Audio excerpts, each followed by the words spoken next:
नमस्कार। भारत मौसम विज्ञान विभाग के दैनिक मौसम पर चर्चा में आप सबका स्वागत है। अगर हम मुख्य बिंदुओं की बात करें इस ब्रीफिंग की, तो 3 मुख्य बिंदु हमने लगा के रखे हैं। पहला ये है कि जो उत्तर पश्चिम भारत है, जिसमें पश्चिम हिमालयी क्षेत्र, जम्मू कश्मीर, हिमाचल प्रदेश, उत्तराखंड, पंजाब, हरियाणा, चंडीगढ़, दिल्ली, उत्तर प्रदेश और राजस्थान का क्षेत्र है, वहाँ पर कल तक जो है वेदर एक्टिविटी रहने की संभावना है। आंधी के साथ साथ धूल भरी आंधी और कुछ स्थानों पर ओलावृष्टि के साथ थंडरस्टॉर्म की एक्टिविटी और हल्के से मध्यम स्तर की वर्षा कई स्थानों पर होने की संभावना है। इसके बाद 7 तारीख के बाद इसमें कमी आएगी और 8 और 9 तारीख से वेदर धीरे धीरे कम होने लगेगा और 9 तारीख आते आते वेदर शुष्क होने की संभावना रहेगी उत्तर पश्चिम भारत में।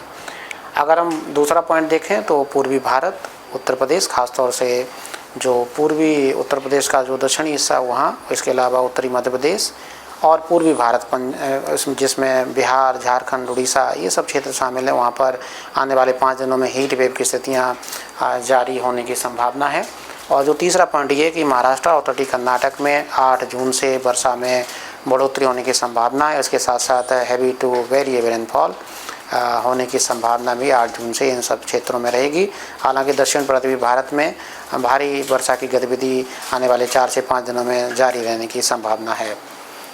अगर हम बात करें पिछले 24 घंटे के मौसम की, तो भारी वर्षा का दौर देखने को मिला सम्मेलन वेस्ट बंगाल, सिक्किम, असम, मेघालय और दक्षिण पूर्वी भारत में तेलंगाना, नॉर्थ इंडिया, कर्नाटका, इसके साथ साथ आंध्र प्रदेश, तमिलनाडु और केरला में भारी वर्षा देखने को मिली है। भारी वर्षा का दौर अंडमान निकोबार द्वीप समूह में भी देखने को मिला है और एक स्टेशन उत्तराखंड में भी कल भारी वर्षा देखने को मिली थंडरस्टॉर्म के साथ ओलावृष्टि की, और के साथ साथ तेज़ आंधी भी जो है पंजाब, हरियाणा, हिमाचल प्रदेश और उत्तराखंड में दर्ज की गई। ओलावृष्टि की स्थितियाँ इक्का दुक्का पॉकेट्स में पूर्वी उत्तर प्रदेश और इसके साथ साथ पश्चिमी मध्य प्रदेश में भी देखने को मिली हैं। अगर हीट वेव की बात करें तो हीट वेव की स्थितियाँ 1-2 स्थानों पर हरियाणा, उसके साथ साथ उत्तर प्रदेश और उत्तरी मध्य प्रदेश में देखने को मिली हैं। अगर हम बात करें अधिकतम तापमान की, तो अधिकतम तापमान अभी उत्तर पश्चिम भारत के साथ साथ उत्तर प्रदेश और बिहार, झारखंड का क्षेत्र, वहाँ पर 2 से 4 डिग्री सेल्सियस अब नॉर्मल यानी सामान्य से ज़्यादा बने हुए हैं। और ये टेम्परेचर उत्तर पश्चिम भारत में खासतौर से पंजाब, हरियाणा, उत्तरी राजस्थान, उत्तरी मध्य प्रदेश और दक्षिणी उत्तर प्रदेश और इसके सटा हुआ बिहार और झारखंड का जो क्षेत्र, वहाँ पर टेम्परेचर 43 से लेकर के 46 डिग्री सेल्सियस के बीच में दर्ज किए जा रहे हैं। अगर हम बात करें दक्षिण पश्चिम मानसून की, तो दक्षिण पश्चिम मानसून आज कुछ और हिस्सों में महाराष्ट्र में आगे बढ़ा है। रत्नागिरी आदि से हमारी जो नॉर्दर्न लिमिट ऑफ मानसून होती है वो जारी हो रही है। इसके अलावा जो कर्नाटक का क्षेत्र, ज़्यादातर कर्नाटक का क्षेत्र आज साउथ वेस्ट मानसून ने कवर कर लिया है। इसके अलावा कुछ और स्थानों में तेलंगाना में इसका प्रवेश हुआ है और कुछ और स्थान तटीय आंध्र प्रदेश में भी मानसून पहुंच गया है। और जहाँ तक बात करूँ आने वाले 3-4 दिनों में, तो महाराष्ट्र के कुछ और हिस्सों में, जिसमें मुंबई भी शामिल है, दक्षिण पश्चिम मानसून की वहाँ पहुँचने की संभावना रहेगी। बचा हुआ जो क्षेत्र है कर्नाटक का, वो भी कवर होने की संभावना है। तेलंगाना के और कुछ हिस्सों में मानसून दस्तक दे सकता है आने वाले 3 से 4 दिनों में। इसके साथ साथ दक्षिणी जो छत्तीसगढ़ का क्षेत्र है और दक्षिणी उड़ीसा का क्षेत्र है और जो बचा हुआ आंध्र प्रदेश का क्षेत्र है, वहाँ पर भी मानसून कवर कर सकता है, पहुँच सकता है। अगर हम बात करें आज के सिनॉप्टिक सिस्टम्स की, तो हमारे पास एक पश्चिमी विक्षोभ उत्तरी पाकिस्तान के आसपास दर्ज किया जा रहा है। इसके अलावा एक साइक्लोन सर्कुलेशन दक्षिणी पश्चिमी राजस्थान के आसपास है, एक साइक्लोन सर्कुलेशन दक्षिणी राजस्थान में है, एक साइक्लोन सर्कुलेशन उत्तरी रायलसीमा और उससे सटा हुआ तेलंगाना का क्षेत्र वहाँ पर है। सीयर जोन जो है 16 डिग्री के आसपास दक्षिण पूर्वी भारत से होकर हुए जा रही है। एक साइक्लोन सर्कुलेशन उत्तरी ईस्ट सेंट्रल यानी कि मध्य ईस्ट सेंट्रल पूर्व मध्य बंगाल की खाड़ी वहाँ पर देखा जा रहा है। इसके अलावा एक साइक्लोन सर्कुलेशन उत्तरी बांग्लादेश और एक साइक्लोन सर्कुलेशन उत्तरी पूर्वी आसाम के आसपास देखा जा रहा है और एक साइक्लोन सर्कुलेशन उत्तरी पश्चिमी मध्य प्रदेश और इसके साथ साथ यहाँ से एक trough line, east west trough line उत्तरी पश्चिमी मध्य प्रदेश से लेकर के पश्चिम बंगाल तक पूर्वी मध्य प्रदेश और झारखंड से होते हुए जा रही है। इन सब के प्रभाव में अगर आने वाले 5 दिनों की बात करें तो भारी वर्षा का दौर आज दक्षिण पूर्वी भारत के ज़्यादातर स्थानों पर आइसोलेटेड एक्टिविटी देखने को मिलती रहेगी। इसके साथ साथ भारी वर्षा दक्षिणी उड़ीसा और इसके साथ साथ पूर्वोत्तर में असम, मेघालय और सिक्किम में भी भारी वर्षा देखने को मिल सकती है। तेज़ आंधी का दौर, धूल भरी आंधी, डस्टॉर्म की एक्टिविटी आज राजस्थान, हरियाणा, उत्तर प्रदेश में देखने को मिल सकती है। ओलावृष्टि आज जो है हिमाचल प्रदेश और उत्तराखंड के साथ साथ पश्चिमी मध्य प्रदेश में भी इंटेंस थंडरस्टॉर्म के साथ हेल स्टॉर्म, ओलावृष्टि भी आज देखने को मिल सकती है। इसके साथ साथ अगर हम कल की बात करें तो कल भी एक्टिविटी कमोवेश वैसी ही उत्तर पश्चिम भारत में रहेगी। हालांकि थोड़ी सी एक्टिविटी कम होगी, परंतु 7 तारीख तक जैसा कि हम शुरुआत में बना रहे थे एक्टिविटी बनी रहेगी और धूल भरी आंधी के साथ साथ तेज हवाओं का दौर देखने को मिलता रहेगा। कल तक ओलावृष्टि, कल पश्चिमी राजस्थान में भी धूल भरी आंधी के साथ साथ ओलावृष्टि भी होने की संभावना है। पश्चिमी मध्य प्रदेश में 7 और 8 तारीख को ओलावृष्टि बने रहने की संभावना है। अगर भारी वर्षा की बात करें, जैसा कि हम सिंबल ये लगा के रखें, इन सब महाराष्ट्र के साथ साथ जो इंडियन कर्नाटका, रायलसीमा और तमिलनाडु और केरला का क्षेत्र, वहाँ पर भारी वर्षा देखने को मिल जाएगी 7 तारीख को भी। दक्षिण उड़ीसा में 7 तारीख को भी भारी वर्षा इक्का दुक्का पॉकेट्स में होने की संभावना है।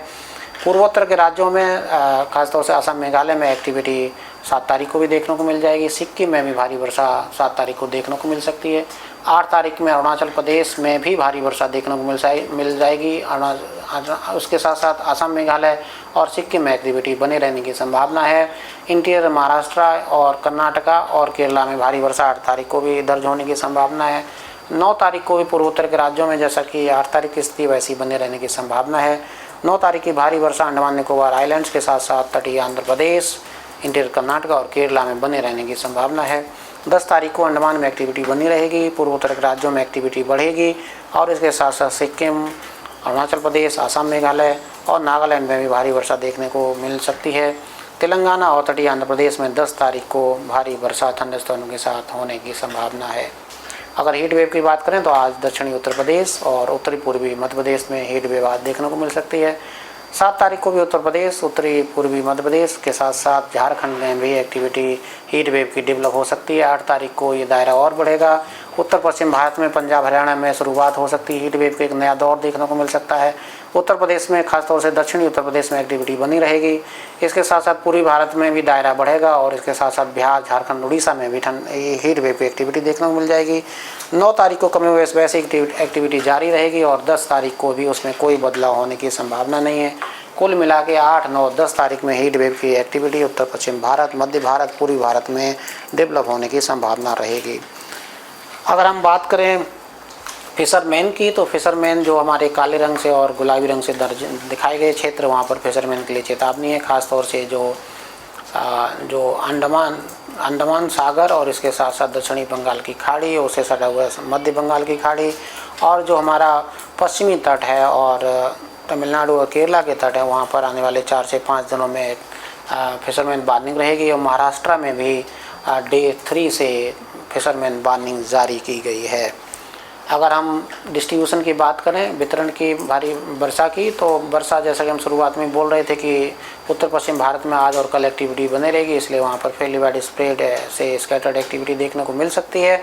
और इसके अलावा दक्षिण पूर्वी भारत और पूर्वोत्तर के राज्यों में स्कैटर्ड से फेयरली वाइड स्प्रेड और कुछ जगहों पर वाइड स्प्रेड एक्टिविटी भी मिलने की संभावना है। तो आज के लिए बस इतना ही। और अगर हम समराइज दोबारा से करें तो हम ये बोल सकते हैं कि हीट वेव की स्थितियाँ खासतौर से दक्षिणी उत्तर प्रदेश, उत्तरी पूर्वी मध्य प्रदेश और पूर्वी भारत में आने वाले 4 से 5 दिनों में देखने को मिलने की संभावना है। इसके अलावा अगर हम भारी वर्षा की बात करें तो हैवी टू वेरी रेनफॉल का दौर दक्षिण पूर्वी भारत में आने वाले 4 से 5 दिनों तक मिलता रहेगा और 8 तारीख से महाराष्ट्र और तटीय कर्नाटक में एक्टिविटी बढ़ेगी और वहाँ पर हैवी टू वेरी रेनफॉल 8, 9 और 10 तारीख को देखने की संभावना है। और अगर हम बात करें थंडरस्टॉर्म की एक्टिविटी की, तो थंडरस्टॉर्म की एक्टिविटी धूल भरी आंधी उत्तर पश्चिम भारत में आने वाले 2 दिनों तक देखने की संभावना है। तो आज के लिए बस इतना ही। कल फिर हाजिर होंगे, तब तक के नमस्कार, जय हिंद, जय भारत।